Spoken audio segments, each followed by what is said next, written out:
To be talking about the topic about the international responsibility during the Holocaust. Were any other nations at fault for the killing of 6 million Jews and 5 million other people who the Nazis found unacceptable? So we know, of course, that they killed people who were writers and thinkers. They killed people with physical disability, mental disability, homosexuals, certain religious leaders. But of course, they did target the Jews as the scapegoats, which I know that you guys learned about last year. So we start off with this topic that I gave you as a do now, the story of the St. Louis. So some of you have heard that story before, but others may have not. And so this was a ship with people leaving Europe in May of 1939. So this is right before the war is starting in September of 1939 when Poland was attacked by Germany. And we see the ship coming full of Jews trying to escape. They think that they're safe. They sailed across the Atlantic, and now here they are, ready to land, and look how excited they are. But it turns out that the United States government decided not to accept them. Okay, and so the boat was returned back to Europe. So let's go through our questions that you guys had answered with respect to this.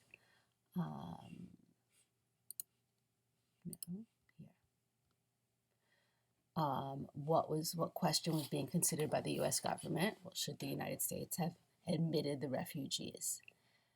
Roosevelt was considering several different issues. This is, remember, May of 1939. We didn't have a legal obligation to do it. It wasn't our promise to these people. They were promised by Cuba. And isolationism was very popular with the United States. The United States did not want to go to war, and they thought by accepting these people, it could possibly antagonize Germany, and they did not want to get involved. Okay, moving on. What other factors? Well, there were immigration laws and quotas at this point. Remember the quota laws of 1921 and 24, where the federal government said we're only going to allow a certain amount of people here. So did these people fit in to that quota? That's something to consider. And in fact, there was a decent amount of prejudice and discrimination against Jews, which is called anti-Semitism. So I'll be using that word, anti-Semitic or anti-Semite. So you should know what that means. Okay, what were the president's primary foreign policy goals? Well, he wanted to stay isolated. It seemed as if Europe was on the verge of war once again, and the government was busy trying to fix the economy with the New Deal. Remember that the Depression was still ongoing. It was just coming out of the Depression as World War II was kicking in. But unfortunately, tragically, the children were sent back to Europe, and most did die in the concentration camps. They were saved for a little bit because they went to Northern Europe, but once those areas got taken over by the Nazis, they were, in fact, sent to camps and killed. And this could have cost Roosevelt and the Roosevelt administration some support from Jews around the world. But it was a tough time at this point. So then I asked you a question, are you surprised by the decision of the U.S. government? And so you might say no, because the government was kind of anti-immigrant, and it has a history of being anti-immigrant. But then on the other hand, if you think about the words on the Statue of Liberty, that people fleeing persecution would be welcome, it does seem kind of surprising. So that's really an opinion question, how jaded and cynical you might be. Okay, let's move on to our questions here. Oh, no, I need that other document first. All right, so I had gone through and underlined some points here. Because these are just general facts about what was going on in the world. How much did the public know about what was happening? Because you hear these stories, oh, the United States didn't know what was happening and things like that. But to some extent, they did know. So let's go through the facts and see what they did know. So before 1941, so this is before US involvement, and during the war itself, the Nazis wanted Jews to emigrate, which means leave. So they got rid of the Jews from their territories. And then the plan for invading Russia included extermination of Jews in conquered territories. So as they expanded, they were planning to eliminate Jews in new areas. Then later, they banned emigration. So then the Jews couldn't leave and they were stuck there. And then they came up with this final solution to the Jewish problem in 1942 in January. So this is early in January of 1942, meaning that they were planning to annihilate all of European Jews, which means to eliminate them through murder. Then in the summer, Jews started being transported from all of the conquered territories to these extermination centers. Okay, so that's what was going on in Germany and in German-controlled territories. Then let's look at what was going on inside the United States. There was a great deal of anti-Semitism across the country, hostility to Jews, and there was a lot of anti-immigration feeling because of the high unemployment rates. Then the question is, what did the United States know about this so-called final solution?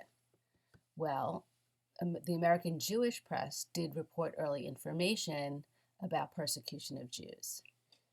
In August of 1942, the State Department was given information about it, but they requested that there be no publicity. They wanted to keep it quiet. And Jewish leaders complied. I guess they thought it was in the best interests of the country to maybe win the war, take some other strategy. But shortly thereafter, so this is happening in August, then in November, some of the information was given to a prominent rabbi who gave a press conference. So people were talking about this in November of 1942. And remember, the Holocaust didn't end until 1944. So had actions been taken prior, millions of lives could have been saved. Okay, throughout the press, stories were minimized. People didn't necessarily believe it because they felt that some of the information about World War I had been exaggerated, so they thought this must clearly be untrue. And at this point, it's easy to understand why people might think that, because who could ever imagine that there would be a systematic plan to eliminate millions and millions of people in such an efficient manner? I mean, it's just unimaginable. Okay, let's go on to the next page.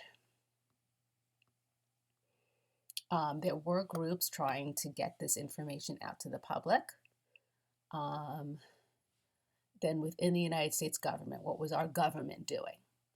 Well, I think this is a pretty big point here. So let's read the whole thing. From July 1st, 1940 to June 30th, 1941, the United States admitted only 48% of the immigration quota. The next year, it dropped it to 19%, and the following 3 years, the total was under 10% of the allowance. So what that means is that the government set up these quotas saying we're going to allow a certain amount of people in, but they did not allow those people in. So they really could have allowed more refugees in during this time, particularly the people on the boat, the St. Louis, and others, of course. But they did not. The United States was sticking with isolationism before Pearl Harbor. And the President Roosevelt, decided that the best way to save the Jews was to have an American victory in Europe, to win the war as a whole. So he was not going to take certain steps to save the Jews. He was going to put all of his eggs in the winning the war basket. And so he delegated communication about the Jewish plight in Europe to the State Department. Unfortunately, the State Department was headed by this man named Breckinridge Long, who was a known anti-Semite. And he was very anti-immigrant, anti-Jewish, and he was able to really stop the State Department from taking action against the Jews, and he was the one who was responsible for that. Um, okay. Then in early 1943, there's a memo sent to the State Department from the British Foreign Office Department. And what that says is that it said there's a possibility that the Germans or their satellites may change over from the policy of extermination to one of extrusion, meaning they're going to repel the Jews and get them out. Let's just stop for a second. And what this means is that they know in 1943 that the policy was extermination. And this is in writing, and this is what the State Department received from the British government. So both the British government and the US government knew that the policy was extermination. Moving on to 22. Both the English and the American officials agreed that they were not going to approach Hitler for the release of potential refugees. They're sticking with their plan to win the war, but they're not going to help the Jews. Then in January of 1944, we have Secretary Henry Morgenthau producing a report calling the State Department guilty not only of gross procrastination and willful failure to act, but even willful attempts to prevent action from being taken to rescue the Jews. So he's saying that the government kind of covered things up and prevented other parts of the government from actually taking action to help the Jews. Eventually, in January of 1944, Congress discussed a rescue resolution, and then they did pass a war refugee board, which aimed to help Jews. And they did wind up saving about 250,000 Jews at this point. But this is January of 1944. And then even during 1944, as the fighting was going on, the United States bombed German targets, but they did not hit the gas chambers. And so that is something that people criticize the government for now, that they could have done something. Obviously, the United States government would defend itself, saying that they didn't want to kill innocent people if they missed and hit the bunks where people were staying. Okay, so this question is a little bit controversial. To what extent is the international community responsible? Well, let's start with our questions. Some of the statements that you found most disturbing. Okay, I found a few of these things disturbing, many of these things, but in particular, this thing about the quotas. They could have been saving people. That was a problem.